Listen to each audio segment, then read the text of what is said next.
much for the very warm welcome here, and I will continue talking about mainly HUS and that it is its link to infections. So for the overview, there will be a little bit about HUS. That slightly doubles what Professor Montini was saying. I'm having a little bit of a foray into a history of HUS, a very brief one, and the focus will be more about the Shiga toxin caused HUS, like an ester HUS. And I will mention also some other infections that can cause the similar symptoms, and why it is important, and how it affects also our diagnostic process.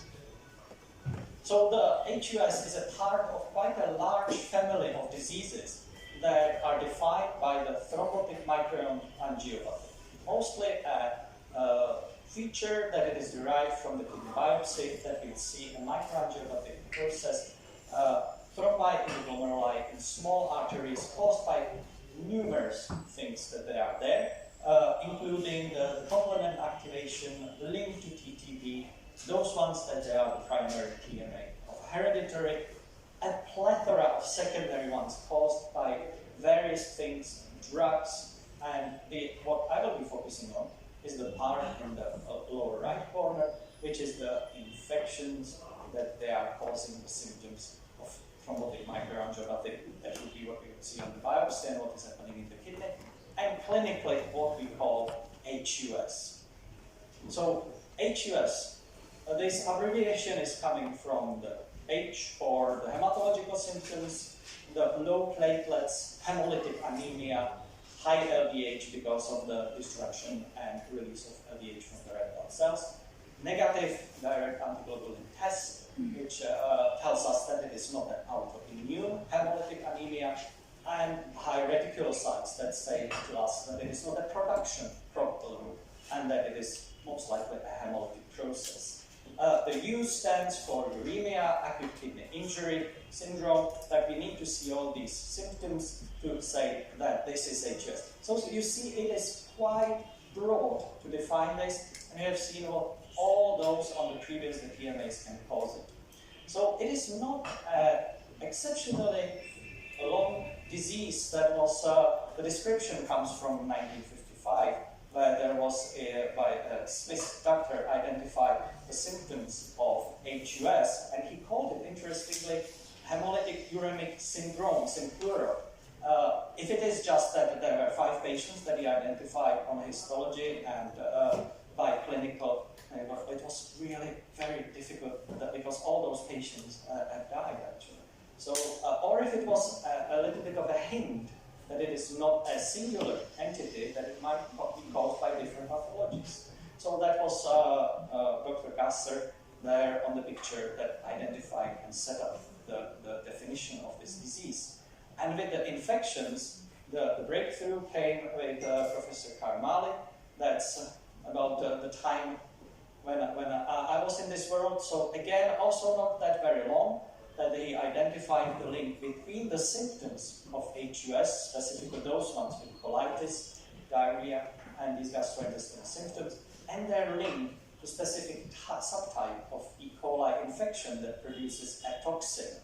And that toxin that we now label as Shiga toxin, previous as a viral toxin because it was toxic for a specific type of cell culture called vero cells, is what now is causing the main pathology and most symptoms of HUS in children. So I will be speaking mainly about Shiga toxin associated HUS, or abbreviation STEC-HUS, and this is what broadly was defined as what previously, and it is something we probably relegated slightly to history, was called like D++, diarrhea positive hemolytic uremic syndrome, or typical HUS, because that's what we see typically compared to those ones that are called atypical. Now that we know more a little bit about the pathophysiology of the process, it's probably the best to call them based on the pathophysiological classification, if we will find it. Sometimes it might be difficult. So, and Shiga toxin associated HUS, based on all the populations, but is slightly different in different countries, in different regions, but in general, it is causing about 90% of HUS manifestation in children. And it is still causing quite a high burden because it is one of the most common causes for children who have acute kidney injury that requires renal replacement therapy. So, fairly being a fairly rare disease in a way, it is still having quite a burden, definitely in a pediatric nephrology population. Some numbers for the incidence. The numbers from the surveillance in the EU say about 1.7 cases per 100,000. Fairly good in that, but that's the general population. If you look specifically on children, there is a bit of a peak, age 1 to 4, sometimes stretched up to 6 years. There is the highest, and the incidence can be up to 6 cases per 100,000. So if we take the population, it creates quite a lot, and definitely we see these patients very regularly. The highest incidence, which could come from, I will be speaking about the reservoir of the disease, is in Argentina. But some of the reports say that is up to 17 cases per 100,000, and that's for general. There is definitely a seasonal peak where people are out, and that's in summer. It is going slightly lower in winter, probably as people are not that much susceptible to that infection when they are at home and not much outside. So what is it? What is causing STEC? I presume that most of you know that the STEC, or formerly as VTEC, is caused by bacteria, that it is carrying specific genetic traits that make it, first, enteroinvasive, that it can attach to the epithelium in the gut, so that it can stay there for prolonged periods, and that it is carrying also plasmids, including genes for producing toxin, Shiga toxin, either STX1 or STX2. They are fairly similar.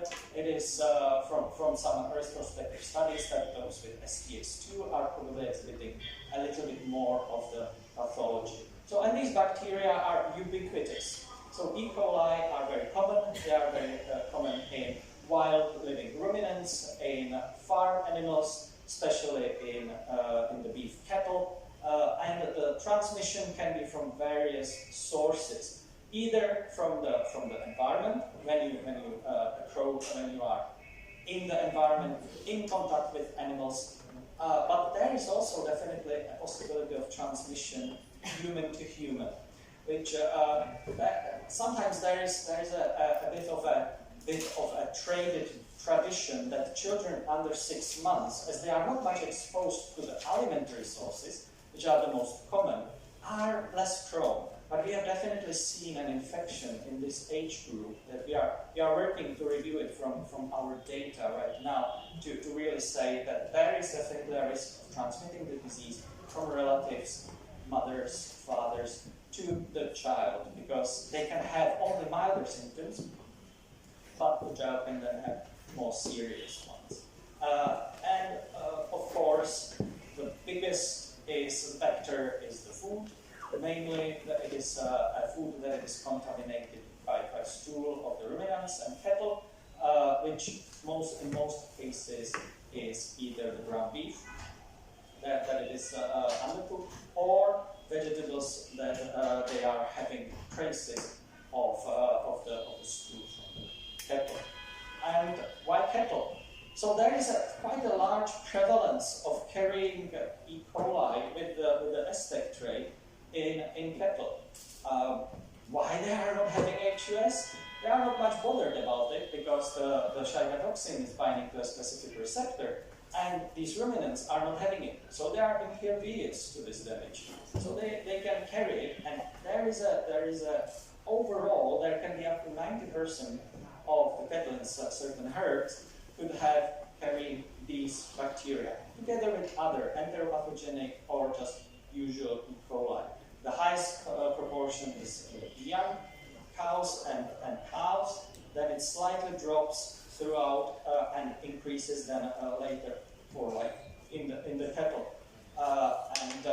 Then cows are doing what they are doing, so they can spread it around the environment and human can get into contact, either with the direct contact or indirect contact. And what is the basis of what is happening there? It is quite fascinating because there are definitely some confirmation of what Shiga toxin is doing.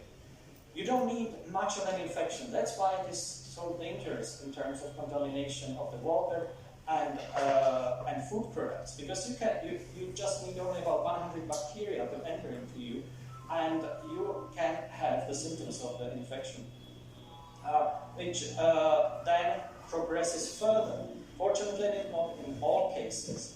So what is happening then inside is mainly the Shiga toxin is transported, usually utilizing white blood cells also as a sort of a transport, and going into cells that they are expressing GB3 receptor.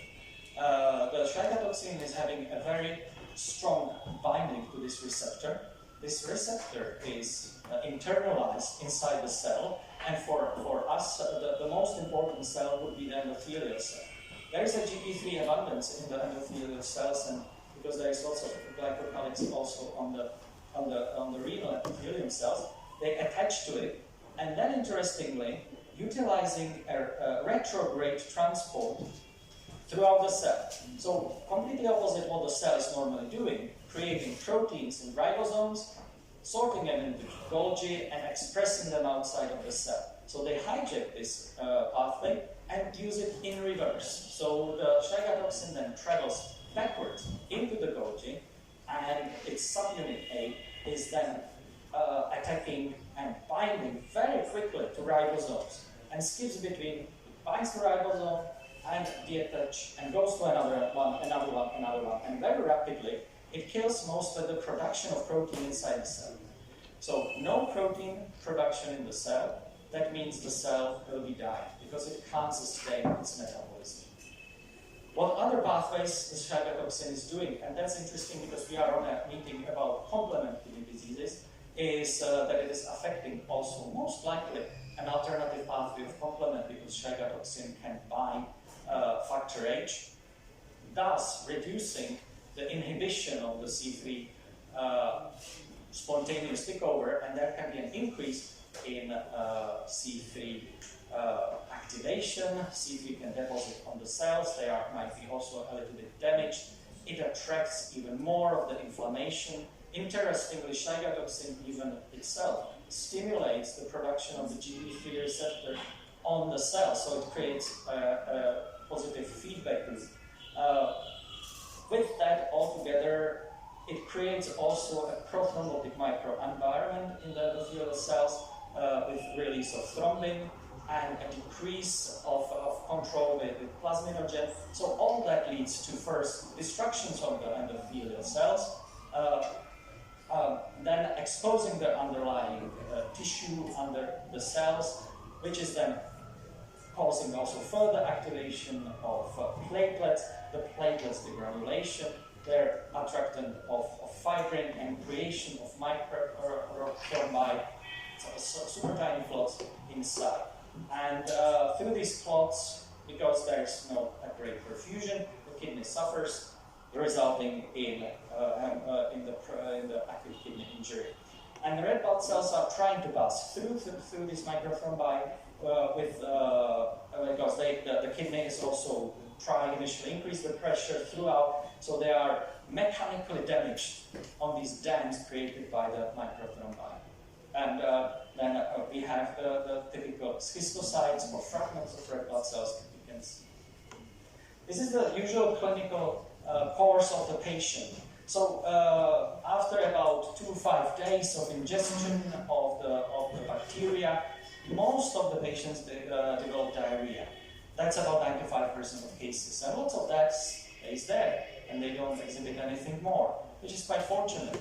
About 60% then have diarrhea in blood, which is the feature that can prompt the patient to visit and do some investigations. But at that time, they might not have also the HUS manifestation. And fortunately, 15% of cases develop full HUS symptoms with the hemolysis and acute kidney injury. And what we see quite often is they require dialysis. There is quite a high burden of death, up to almost 3%, especially those ones that they will develop extrarenal manifestation. And we see these extrarenal manifestations of HUS, the typical HUS, quite common, in contrast to those ones that we are having a suspicion of atypical HUS. We see them very rarely. Sometimes in the literature is mentioned that the atypical HUS is accompanied by neurological complications, but we see them extremely rarely. On the other hand, we see quite profoundly neurological ones in typical HUS. So, and the full recovery, fortunately, is quite good if the acute management with dialysis and symptomatic treatment is okay, 70%, but that still gives about 30% of sequelae in these patients. We usually require to follow them up. Lots of them will develop subsequent chronic kidney disease, proteinuria, or other problems, and hypertension. So at this moment, we have the definition for the HUS and the culprit. What can we do for the identification? Of course, it's the symptoms that will prompt that, and sometimes it is just enough. We had someone who was having an encounter somewhere with possible infection, or it comes in these small little outbreaks. We can diagnose it with stool culture, which the original one is the culture on sorbit, to identify sorbit or fermenting and non-fermenting, which is the McConkey agar. And the new approach is also identifying the STX1 and 2 genes and other genes of the bacteria by PCR, which is much more sensitive. And I told you that there was only 100 bacteria could be enough. So the culture might not be sufficient. And I will return to that. And unfortunately, in comparison to atypical HUS, which now with C5 inhibition turned the deadly and a disease with quite a dire prognosis into a disease which is mainly costly, but not that terrible in terms of mortality, we still don't have a great treatment, so treatment remains largely symptomatic. Why it is important about the aspect PCR? We see a much increase. This only goes to 2012, but the peak is increasing for what we call non-0157 serotypes. There are different serotypes of Escherichia coli, and those serotypes, 0157 was always the dominant, and still Mainless is still the dominant one. But there is an increase, especially in the 026 serotype and other serotypes that they are having, trying to see that they are more prevalent in that. And why it is important? Because all these other serotypes, or most of them, are not expressed on the McConkey agar. So you will not identify them on this. You would either need a specific different culture media, or by that identifying by the ASPECT PCR, which is the most recommended for the biggest sensitivity and specificity. So you can miss those if you are just using culture. And as I said, even with the best approach, there could be about up to 20% of false negative STX cases, because bacteria are doing what bacteria do. They are living organisms, so you might not identify them. They might be already gone, or it was too much time passed from the initial infection. What can we do with the treatment? I said symptomatic, but at least we can do a little bit, which is fluid management. We know that from a trial in Scotland and from a meta-analysis that could be caused because the patients come dehydrated because of the diarrhea, that volume expansions in the early parts of the diagnostic process decreases the chances for renal replacement therapy. It goes slightly against what we would be doing, that patient who comes in with acute kidney injury, they might require dialysis and we give them extra fluids, which might be slightly counterintuitive because we then might need to pull the fluid out. But it can, if it is early enough, it can decrease the chances of requirement of renal replacement therapy. So that's one thing that we can do. Then there are a few things from the symptomatic ones. And that first thing would be, oh, it's a bacteria. So what about antibiotics? Antibiotics are a bit controversial topic on that one, because in vitro, we know that antibiotics given to Escherichia coli increase the production of the toxin. The toxin is not released from the bacteria immediately or continuously through a production. It is mainly released when the bacteria die. So when we give lots of antibiotics, we might, and that was described in several studies, that it can increase slightly the risk if you would give the antibiotics early with the colitis, that you promote release of the toxin. There is that was mainly shown for beta-lactams, trimethoprim, or the cotrimoxazole. It looks like that those that are inhibiting the processes in the bacteria, so not bacteriocytic but bacteriostatic ones, could have some benefit, but still the jury is out on that one. And then there is for antibiotics, if you are having someone with very terrible colitis, there is a risk of perforation, septic picture, so then it outweighs definitely the risk of potential release of Shiga toxin, and these patients definitely require some antibiotic cover, especially if there is a severe infection with the different types of bacteria from the fecal flora. In terms of blood products, platelets transfusion should be based on individual risks of bleeding. When you probably want to put a PD catheter in, might be a reason. Of course, if you put some platelets, you might aggravate the creation of thrombi.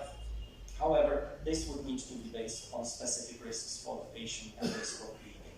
And in anemia management, we definitely agree with Professor Montini about there is an arbitrary cutoff, not to try to push the patients much high into the territory of normal hemoglobin, because that would alter the rheology and the flow of the blood. So somewhere around the cutoff. Some other recommendations are saying that it should be based on severity symptoms of anemia, like perfusion problems, shortness of breath, and things like that. So beneficial in terms of managing it.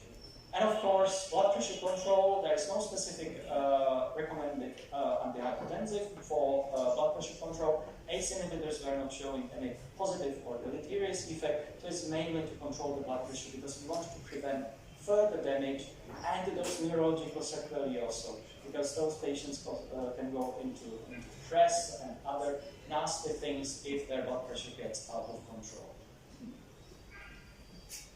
There are some emerging possibilities of for future of the treatments, but it looks like that still we are not great in that. So there were some pilot studies in the possibility of binding the Shiga toxin. The problem is that Shiga toxin is one of the most potent toxins, comparable, for example, to ricin.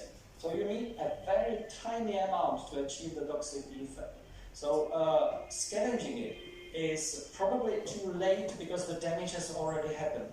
There is a possibility that trying to get from the other side, blocking the receptor, that we will try. There was a trial with a blocker called Sinsor. Not much of a clinical effect that it would show tremendous efficacy. And then they are developing further other saturation receptor, or between scavenging and saturation, nanoparticles carrying the same receptor that would scavenge the toxin, or other carbohydrate ligands. The other avenue of possibility is, I have shown that there is this destruction, neutrophils, and inflammation. So can you try to at least work on that pathway with inflammation and immunomodulation? There was some seminal trial, again, from Scotland in one of the outbreaks when they were using plasma exchange, and it showed some benefit. And I was slightly involved that there was a big outbreak in 2011 of new strain of E. coli in Germany. And everyone tried to do plasma exchange for patients that was predominantly adult and led by adult nephrology. It didn't show benefit. Nothing also previously in terms of immunoabsorption, steroid treatment, IVIG, or anticoagulation have shown any tangible benefit. So I will talk a little bit about the eculizumab. That I was involved in one of the first reports of positive effect of eculizumab of some neurological complications when we reported it in 3 children together with a team from Canada in 2011, and that was around that pathway. And there was a trial also of that was not very well linked that the company gave eculizumab to give to those patients with severe STEP. It has not shown much of a benefit. So people are thinking about it, and there are two placebo-controlled trials, one in France, one in England, that tried to give it in a placebo-controlled fashion. Unfortunately, the EcuStep in Britain was thwarted by COVID because no one was having STEP-HUS during that time, and we couldn't get to the right amount of recruitment. So there was not a tangible effect on what we call the CSS score for severity. There was created a score for severity that to elucidate the effect on neurological recovery and that. And it didn't show much of an effect, at least with these numbers. And there was another trial in France called EcuLISHU that they got the required amount of patients with a total of 86 and quite squarely distributed between the groups. Their primary outcome was renal replacement therapy in 48 hours, didn't show an effect. They were having similar evolution and extrarenal manifestation. There was a slight signal coming from later that those on eculizumab have maybe a little bit of better renal outcome later on that. So we are now still with no great therapies. There might be something with the intercellular interface. What we have, if you recall that the mechanism how the Shagatopsin gets in, if we could probably target that pathway somewhere in that bit, that we could block it intracellularly, and there are some therapies that they are trying to prove this, or reinstate those ribosomes into their working order, there might be an effect, because we need to target much later than just when the Shagatopsin is in the body. But that's something that we might need to do for. So that's about STEP-HUS. The other infection-related one is pneumococcal HUS, which is fortunately quite rare. Up to only 3% of, there is 4 to 5% different of all HUSs. And it is associated by infection by Streptococcus pneumoniae. So the incidence is very low. And what you need to see with this is that you really need to have a very invasive disease with septicemia, meningitis, or complicated pneumonia, because you need a pool of blood based on the pathophysiology. What I will tell a bit later is that you need to have enough pool of the bacteria to trigger. And it is complicated because usually when you have this, you are having a sepsis, you are having possible DIC. To just differentiate what would be PHAS and what would be just DIC symptoms is very difficult. Not much that it would matter in terms of treatment. The infections are fortunately going down with the vaccines, but not much with the PHAS incidence. So the agreed pattern is that the neuraminidase in the bacteria, that's why you need a large pool of those bacteria, cleave the sialic acid, exposes a hidden antigen that we have antibodies for, usually in our serum, and targets these cells and causes the development of PHAS. And then there is one thing that is different from other types of HUS, because it is the antibody response and immunocomplexes. The DAP is usually positive in these cases. So that's something that can help with the possible diagnosis. Treatment-wise, the only is mainly to get the primary condition and the infection under control with antibiotics and with symptomatic care for the acute kidney injury. There is that the plasma should not be given to these patients because you might fuel it with antibodies. But it is now still difficult. For example, in England, we don't have any lab that can identify either the antibodies. So if you will need plasma, you might need to give it. If you can avoid it, you can avoid it. But those patients are usually in a very dire state, and there is a high mortality for these patients, up to 30%. So primary is to get the infection under control with its symptoms. There are also other pathogens, mainly from very few reports. So one of the big ones that we don't see that numerously in Europe is Shigella. I presume that it would be much more common here. There was about 500 reports of HUS symptoms in shigellosis. It develops later compared to STEC, the HUS compared to the infectious diarrhea. And there is quite a high mortality. Probably that there is also a much more enteroinvasive aspect of the Shigella and with the infection. So it is, and the toxinosis is not that much prevalent. More it is the severe colitis. So the antimicrobial treatment is very mainly in the Shigella causes, but they are fairly rare compared to the gastrointestinal problem. And they are quite interesting with some links between viral infections. There were it's about not that many, it is in tens of cases of HUS with influenza A and B. There is possible link that neuraminidase, again like in the pneumococci, could be the culprit, or it can be an activation of complement with certain parts of the capsid of the virus. That same goes for adenovirus and possibly for other viruses that can get this effect, that there is a direct activation either of complement and endothelial cells. Interestingly, there is an advent of genetic treatments, and these genetic treatments, like for example for Duchenne muscular dystrophy and other diseases, or ALS, are trying to use a virus, adeno-associated virus, which is very close linked, and they use lots of that virus to deliver the gene into the right place.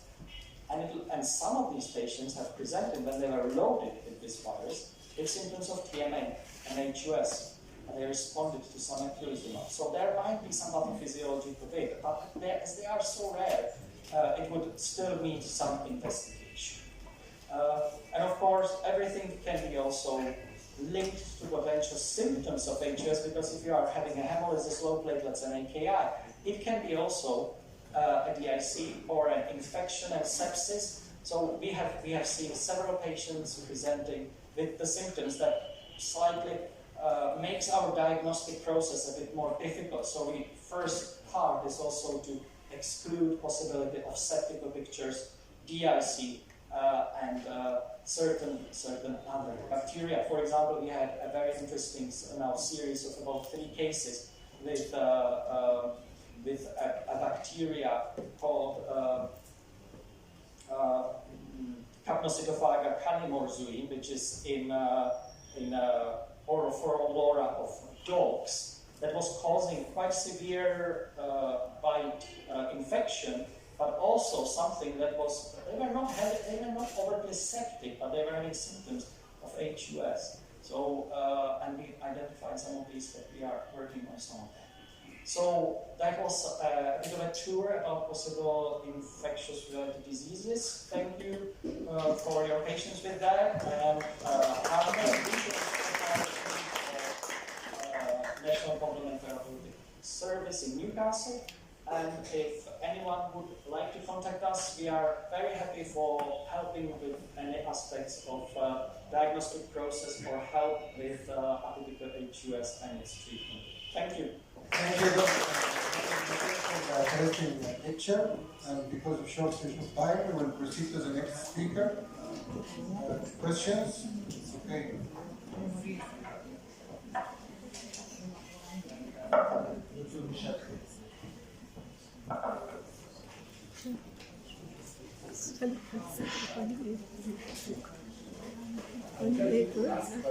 Hello. Do you have a plan for a time frame for each test we should do a patient who has suspected toxin-induced HUS? For example, early blood cocktail, leads to culture, later on ELISA test, later on anti-lipopolysaccharide. I think that the best and what we recommend is usually trying to get the stool sample, or if you can't get a stool sample, at least you get a rectal swab from the patient, ideally before any antibiotics is introduced, because that increases it about 1/3. But we identify the bacteria might be dead for culture, but what we see is that we can identify the genes there. So we don't have a specific time frame. But if you have any still symptoms of the diarrhea, but sometimes you don't have them and they are already in HUS, and we definitely send it, because for lots of patients that they are referred to us as potential attributes of HUS in the age group between 4 and 10 years of age, we have had the symptoms of HUS. They were having some of them were having only vomiting, not much of a diarrhea. And we have identified the positive STS2 in those patients.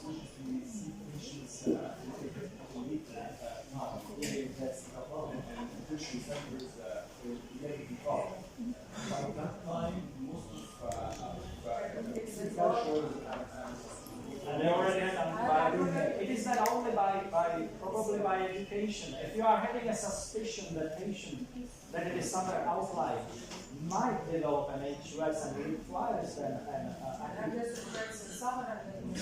trying to at least get some material. But we had some success even with later ones. So I wouldn't put a specific time frame on it. If you have the capacity to do a SPECT PCR, try to do it in all cases where there is a suspicion. We mostly recommend it. If you are having an HUS, do the SPECT PCR, because then it gives you, sometimes we have it is very so much balance that we say, okay, let's start the treatment with eculizumab on this patient.